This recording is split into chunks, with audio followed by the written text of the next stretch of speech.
What is going on, y'all? It is your boy SK. This is the morning after pill. Excuse me, the day after pill. And it's a tough one to swallow today, man. We all hate those mornings after a tough loss, especially against a team like the Bears. So let's talk about it. SKOL'd to the bowl. Whole lot of SKOL'd gang on this one. Yeah. Hey. Hey. Hey. Hey. SKOL'd gang, SKOL'd gang, SKOL'd gang, SKOL'd gang, SKOL'd gang, SKOL'd gang, SKOL'd gang. SKOL'd all the way to the bowl, man. My team about to go get a ring.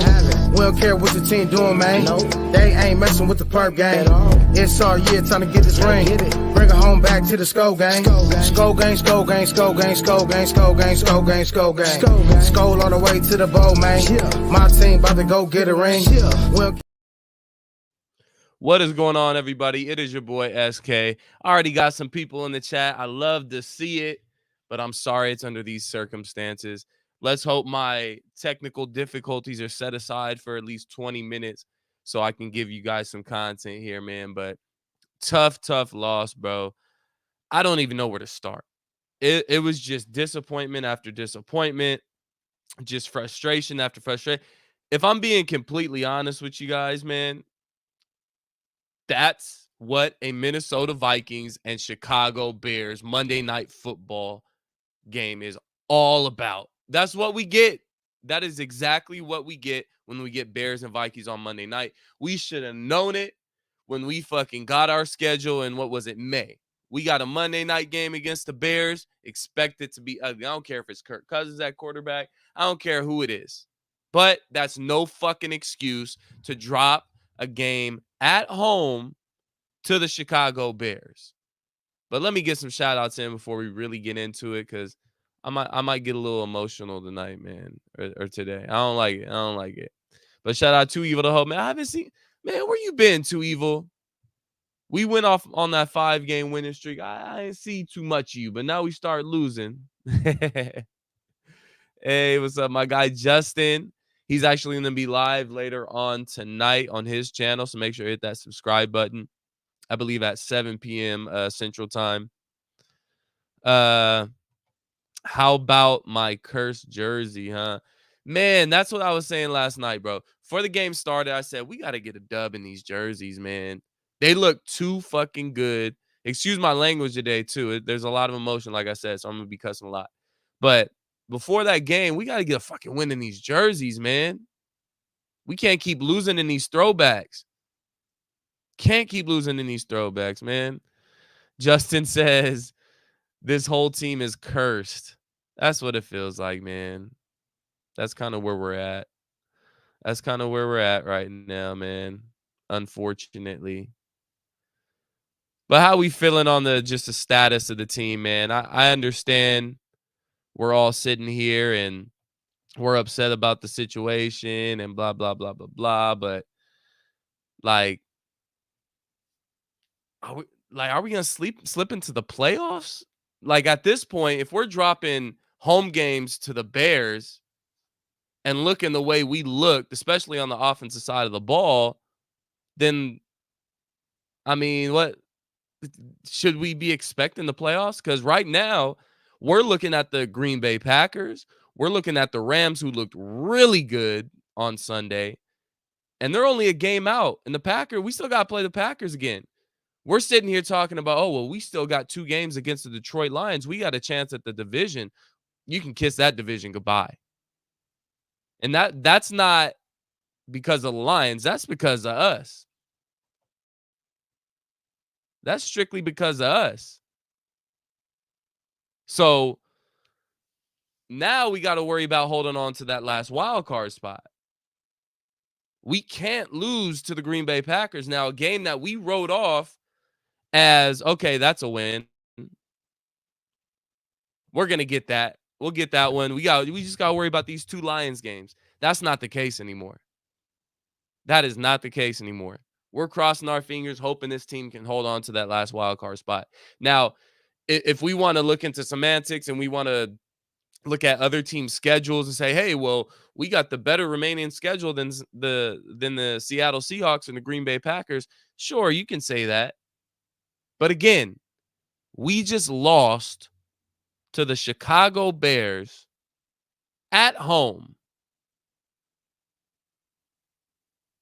There is no we should win this game anymore. There is none of that.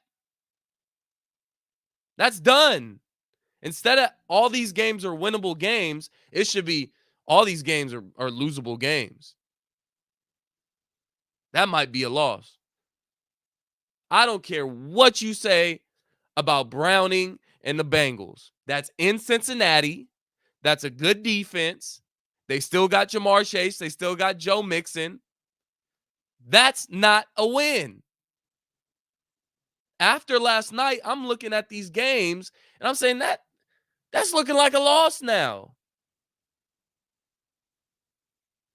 So now we jump into our bye week. Thank God. Perfect time for a bye week. Although we're coming off 2 losses, which is not what you want to go into a bye week with. But you go into a bye week and you have the Raiders in Las Vegas coming out the road trip or coming out the bye week. You got to get your shit together. Plain and simple. The Raiders game is a must win. And you may not say that a lot about AFC opponents, out of conference opponents. This is a must win game. You can't drop this game in Las Vegas. Because during our bye week, I believe the Packers play the Chiefs and Seattle plays the Cowboys, I think, on Thursday night, if I'm not mistaken. So you have an opportunity here, even though you're not playing, to give yourself a little bit of room if the Seahawks and the Packers drop their respective games, which I think Kansas City is going to take care of business. They looked a little rough against the Raiders, who were playing after our bye week.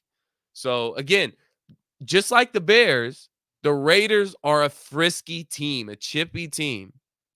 So you can't give them the ball 4 times. You can't turn the ball over 4 times and expect to win. It was as simple, going into this game, it was as simple as don't turn the ball over and we win the game. And that's all it was.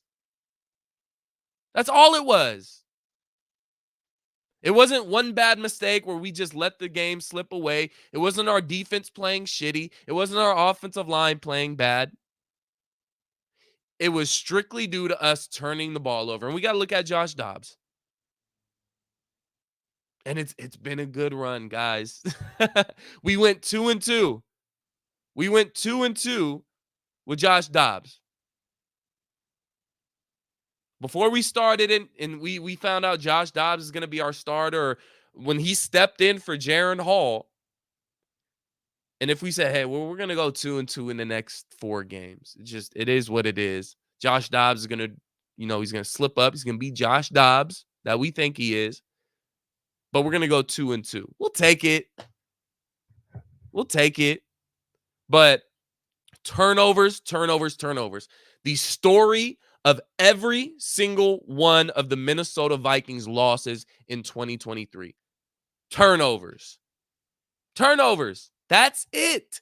That has cost this team games, time in and time out this season.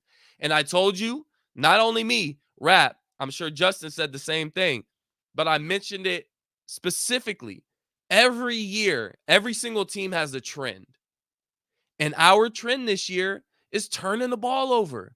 It doesn't matter who's at quarterback. It doesn't matter who's at running back. It doesn't matter who's catching the ball. It doesn't matter. It doesn't matter. The Minnesota Viking trend of 2023 is turning the ball over. And you're not going to get far doing it. So, real quick, I'm going to go over these the stat sheet before we get into the whole Jaron Hall, Joshua Dobbs, Nick Mullins talk. I know nobody wants to see Mullins, but hey, we're gonna play with it a little bit. But overall, Dobbs was 22 for 32, 1 touchdown, 4 interceptions. One of those you can say wasn't his fault, is right off of Jordan Addison's hands, but nonetheless, it's credited to Josh Dobbs. 4 interceptions. Only ran 2 times for 11 yards. And this is where I look at KOC. Yes, Dobbs, 4 interceptions, terrible game, 19.3 quarterback rating. We know. We all watched that game. We all watched it. But the main success, or where Joshua Dobbs was the most productive in this offense, was with his legs. And for some reason, KOC got himself into a shell and decided not to fucking run Joshua Dobbs. And that's a problem. That's a problem. His best ability, you're taking away from him. He's not a Kirk Cousins. You can't sit there and have him sit in the pocket and pick apart a defense like a Kirk Cousins was. That's not his game. I'm not taking any blame away from Joshua Dobbs here at all. I'm not taking any blame. Excuse me. My dog's getting in the curtains in the back. I'm not taking any blame away from Joshua Dobbs. But you also got to look at KOC. What has won us these games in these previous weeks? What won us the game in Atlanta? What won us the game in New Orleans? Joshua Dobbs was able to use his legs. But we took that away from him. Now, I'm not sitting here asking for a sweep to the quarterback like we saw in Denver. God, no. But what I'm asking you, implement some RPOs. There was too many times that, I get it, you want to get Josh Dobbs out of the pocket. But that's not always how you want to use his legs for him. It seemed like we're trying to force it over and over and over again. Play action, rollout. Play action, rollout. I don't know if it was Joshua Dobbs. I don't know if it was KOC and this coaching staff. I don't know what it was that made Joshua Dobbs just become ultra conservative when it came to him using his feet last night. The Bears did a decent job. I'm not going to take away from Chicago. They did a decent job against Joshua Dobbs. They put a spy on him, and they were selling out. So, again, KOC, I'm hoping it wasn't KOC that bottled him up like that. Did that hit from that stupid quarterback sweep in the Denver game scare KOC from saying we need to run this guy because we're so limited at quarterback? Who knows? Who knows? But one thing I do know, if Joshua Dobbs is going to be our quarterback going forward, and that's not my decision, that's not our decision, that's KOC and this coaching staff's decision. If he's going to be our quarterback for the remainder of the season, you have to tell him, look, Josh, scramble around, do what you got to do. Get what you can on your feet. If it's not there, don't just sit back there. Take off and go, because that's where you've been successful at. So something's got to change, or something's got to go back to what it was with Dobbs. And maybe it's because Dobbs is getting more comfortable with the playbook to where he's trying to play within the system a little too much instead of playing to his strengths. So who knows exactly what the issue is, whether it's KOC or Joshua Dobbs, but something's got to go back to move your feet, or we got to move on. Madison, who didn't look too bad last night, 10 rushes for 52 yards, 5.2 yards per carry. Chandler, all your Chandler friends. Now, I'm not writing Chandler off by any means, but 4 carries for 8 yards. So I know we're all hard on Madison, and rightfully so. Rightfully so. But you got to look at the whole spectrum of things. Obviously, Ty Chandler brings a whole different aspect to the running game. He's more explosive. He's going to bring that home run threat to you. But also, Alexander Madison is going to be better in pass protection. And he does put together good games. He just has bad moments. In the Denver game, he had a great game. Not a great game. He had a really good game until he fumbled that ball. Against the Bears, had a decent game. 10 rushes, 52 yards. Not a bad game. Again, Chandler, 4 rushes for 8 yards, but I do want to see Chandler more involved in this offense. I felt like I didn't see him enough last night. That's a problem. Hawkinson led all receivers, 5 receptions for 50 yards and a touchdown. It took a while for that connection with him and Dobbs to happen last night. I don't know what took that so long. But I think his first catch wasn't to the middle of the second quarter, almost halftime. So it took a while for Hawkinson to get involved in the game. Had a pretty good game, 5 receptions, 50 yards, 1 touchdown. Powell, 3 receptions, 45 yards, and Addison, 6 receptions for 39 yards. And that first play of the game, which I wouldn't have been mad at KLC for challenging, but I see why he didn't challenge. I know a lot of people got on him, said, why didn't you challenge that catch? It was a catch. It would have been overturned. I think it was too close to overturn. On those type of calls where you can't definitively see that it is a catch, they're going to go with the call on the field. And the call on the field was an incomplete pass, and that's what they were going to stick with. So I'm not mad at KLC for not challenging that, but I still wouldn't have been mad at him if he did. But I like the aggressiveness coming out in that game. That's one thing I will give KLC in this game is that we actually saw some deep shots from Dobbs. And that's what I kind of asked for going into that game. It was a whole bunch of, we were kind of running the Justin Fields offense that they were running last night, except they were a little bit more successful than they were. But we weren't throwing the ball down the field. First play of the game, we take a shot downfield to Addison. Great ball by Dobbs. Great almost catch by Addison. Good play on the defense. I'll live with that. Here, let me get to these comments because I see Too Evil to Hope talking too. Yeah, 4th and 7. I didn't like, especially if you're going to draw up something, whether you want to blame Hawkinson or whether you want to blame KOC, something short of the first down markers. And I know it's close. It's half a yard or whatever. I don't like it. If you're going to call that play, get the fucking first down. Don't come up short. But going to the Bears, Fields was 27 for 37, 217 yards, quarterback rating of 41.9, 12 rushes for 59 yards. He led his team in rushing.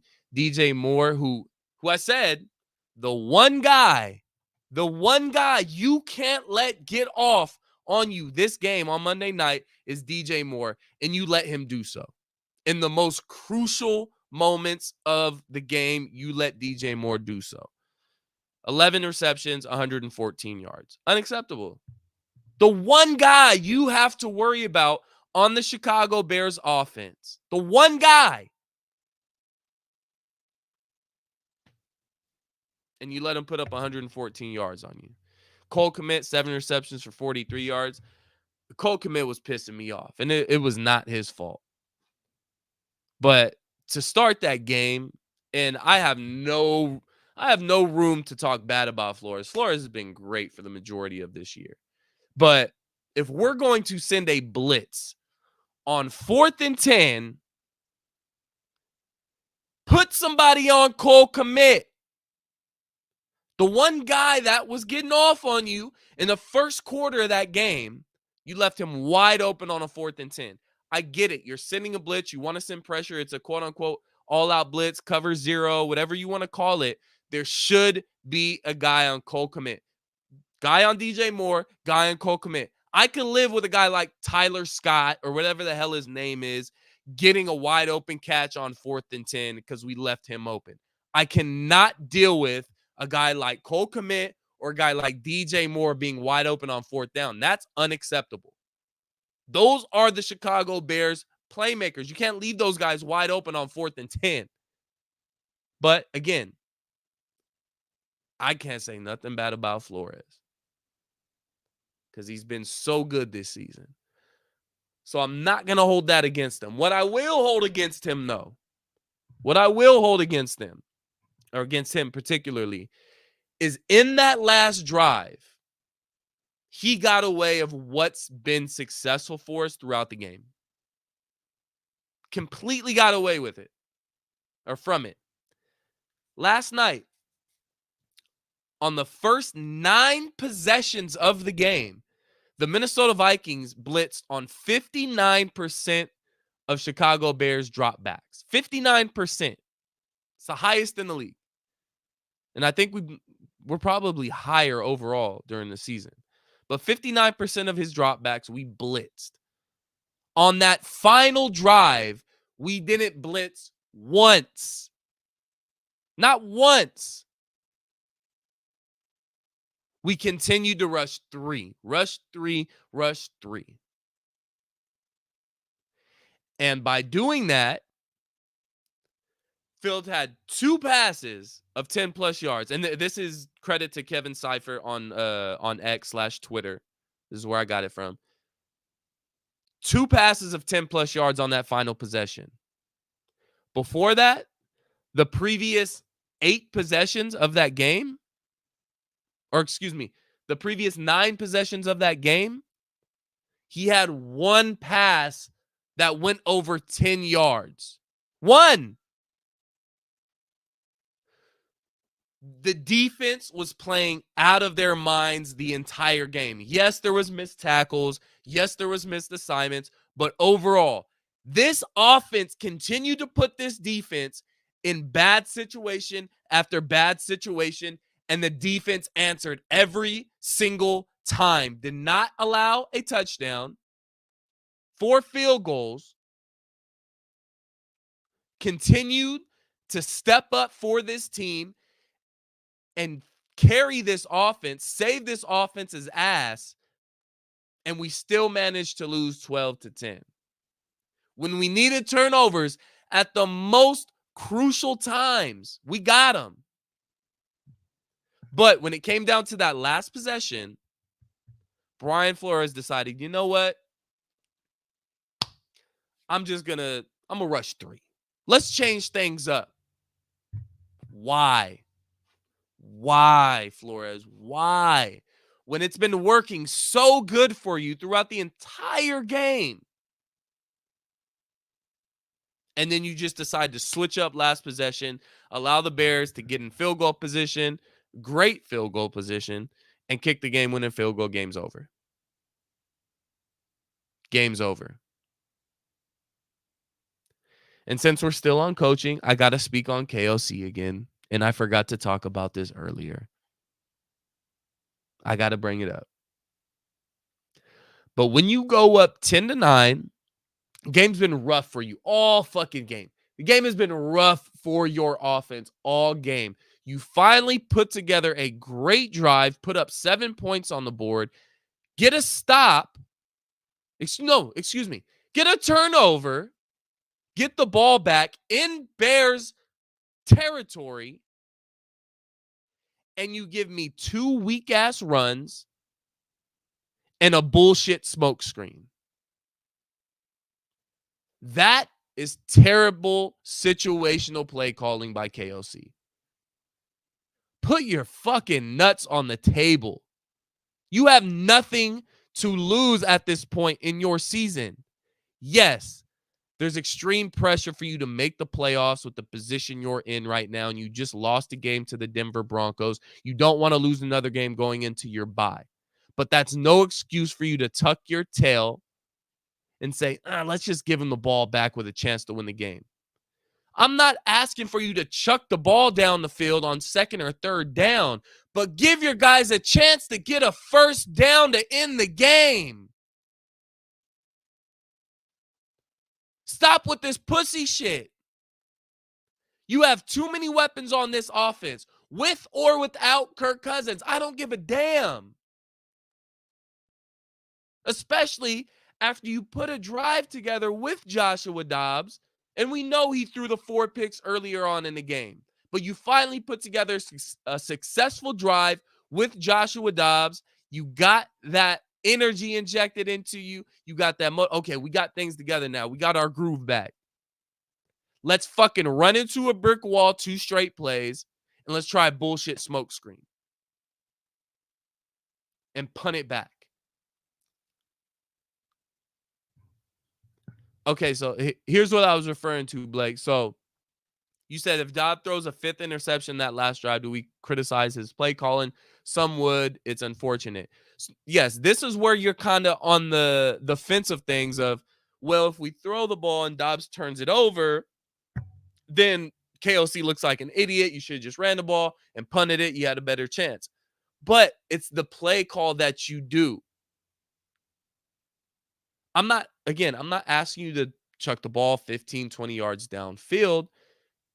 Come up with a nice, safe play for your quarterback that's not a smoke screen that they're expecting, to where he's not going to be put in a position to throw an interception like that. So I completely get where you're coming from, Blake, because I was thinking the same thing in the moment. Okay, look, if he is extra, the quarterback just threw 4 picks this game. You don't want to be too aggressive, because if he has, obviously he's prone to throw interceptions, especially in this game. So I get it. I completely understand where you're coming from, Blake. But in my mind, at this point in the season, regardless of whether you're in playoff position or not, you have nothing to lose. You have nothing to lose. You're playing with a third string quarterback right now. You have no Justin Jefferson right now. You're missing one of your main leaders in Jordan Hicks on defense. Throw caution to the wind and just fucking put your nuts on the table. What the hell? So it was a combination of cowardly play calling, and being ultra conservative on defense. It was a what do they say? Cumulative loss by this team. Offense, defense, mainly offense. But at the end, that last drive, you cannot change what's been working for you the entire game and not blitz. Can't do that. Just can't. So, third down efficiency, Bears were 8 for 18. Minnesota Vikings 2 for 9. We didn't get our first third down conversion until midway through the second half. That's how bad it was. I think we went 0 for 7 before we get our first third down conversion. 0 for 7. Again, unacceptable. Fourth down conversions, Bears 1 of 1, were 0-2. Total yards, Bears outgained us 317 to 242. Rush yards, again, outrushed 118 yards to 73. Red zone efficiency, Bears were 0 for 2. Vikings 1 for 2, 50%. Penalty yards. And if anybody tapped in with me and Rap on the PSF app, I said this the entire fucking game. If you continue to give bad teams opportunities, they're going to find a way to win. And the Bears, every time something good happened with the Bears, they showed you immediately how shitty of a team they are. Every single time they got a turnover, they got a sack, big play for the Bears, it was a penalty immediately after that would set them back. That's what bad teams do. And just like we kept giving the Bears the game, the Bears are trying to give it right back to us. We're playing hot potato with this Monday Night Football game. Who wants it? I don't want it. No, you take it. No, I don't want it. You take it. And the Bears said, you know what? Fuck it. I'll take it. It was just back and forth of absolute terrible football all night long from both teams. This team shouldn't have been on Monday night. It should have been flexed 10 a.m. or 12 noon for you Central Time people. Put it in that block. Never put the Bears and Vikings on Monday night ever fucking again. It's all I'm asking for next year's schedule. Keep my team and the Bears at a fucking Monday night, because neither team deserves it. Neither. It's ridiculous. Lost to the fucking Bears at home. I don't care who the quarterback is. I don't care about any of that. None of that. Put your nuts on the table, KOC. Figure out who's going to be your quarterback coming out of the bye week, whether that be Joshua Dobbs, whether that be Jaron Hall, hell, whether that be Nick Mullins. I don't give a damn. Figure out who your quarterback's going to be and put a run together to get this team into the playoffs. At that point, you're playing with house money. Who fucking cares? Who fucking cares? But put your damn nuts on the table and throw caution to the. We have nothing to lose. Nothing. Do what you got to do this season. You're going to re-sign Kirk Cousins for 2024. I know half of you hate to hear that. I know Too Evil probably hates to hear that. I know Justin hates to hear that. I know all you guys hate to hear that. But guess what? That's the most likely scenario. It may not even be my favorite scenario, but that's most likely what's going to happen. And what's going on with this team right now, these last 2 games, is showing exactly why the Minnesota Vikings are going to re-sign Kirk Cousins. And that's a story within itself, and that's a conversation within itself. And I'm not going to get into the numbers. I'm not going to get into any of that today. But week after week, it's showing us how much we miss Kirk Cousins. We don't lose that game with Kirk Cousins last night. We don't lose that game against Denver last week with Kirk Cousins. I miss Kirk. I miss Kirk. But nonetheless, man, we still got a lot of football left. I know I've been saying that all year long, it seems like. But yeah, it's going to be an interesting last, 1 to 5 weeks of football. 6 weeks, but we got to bye. But we got 5 games left, guys, and it's going to be very interesting. 3 divisional games left as well, 2 against the Lions, 1 against the Packers, and it's starting to look like that Packers game is going to be a whole lot more important than those Lions games. So don't let the Packers slide into the playoffs over you. Don't let it happen. So my last words, man, KOC, figure it out, dog. Figure it out, dog. I'm not calling for your job. I'm not saying you should get fired. I'm not trying to look elsewhere for a head coach. You're still 19-9 in your first 2 years as the Minnesota Vikings head coach. I do like a lot of things that you do, but when we're up in games and you have an opportunity to put the game away, don't be a pussy. Don't be a pussy, man. Put your foot on their necks and put them away. Simple as that. So figure out who your quarterback's going to be this bye week. I wouldn't be mad if you decided to go back to Jaren Hall. And I was a guy that wasn't high on Jaren Hall. I'm still not very high on Jaren Hall. But he looked good the time that he did play against Atlanta. So if you're going to make a quarterback switch, give the youngster some run. Let him sling that rock around, man. So get your shit together, man. So bye week coming up. We got a whole extra week to soak in these 2 losses going into the bye week. And then we got Vegas coming up next, which I will be there in person. I'm looking forward to it. Let's hope we don't put up a stinker like we put up against the Chicago Bears last night. But nonetheless, I appreciate you guys for tapping in. It is your boy SK. If you haven't already, make sure you hit that subscribe button on Purple and SKOL'd Media. My folks over there on Facebook, make sure to slide over to YouTube and hit that subscribe button as well. But again, we appreciate you guys for tapping in, man. Tough loss, but it's part of the game, man. Third string quarterback, what are you going to do? But anyways, again, appreciate y'all. It's your boy SK. Peace. SKOL'd to the bowl. Whole lot of SKOL'd gang on this one. Yeah. Hey. Hey. Hey. Hey. SKOL'd gang, SKOL'd gang, SKOL'd gang, SKOL'd gang, SKOL'd gang, SKOL'd gang, SKOL'd gang. SKOL'd all the way to the bowl, man. My team about to go get a ring. We don't care what your team doing, man. They ain't messing with the perp gang. It's our year, time to get this ring. Bring it home back to the SKOL'd gang. SKOL'd gang, SKOL'd gang, SKOL'd gang, SKOL'd gang, SKOL'd gang, SKOL'd gang.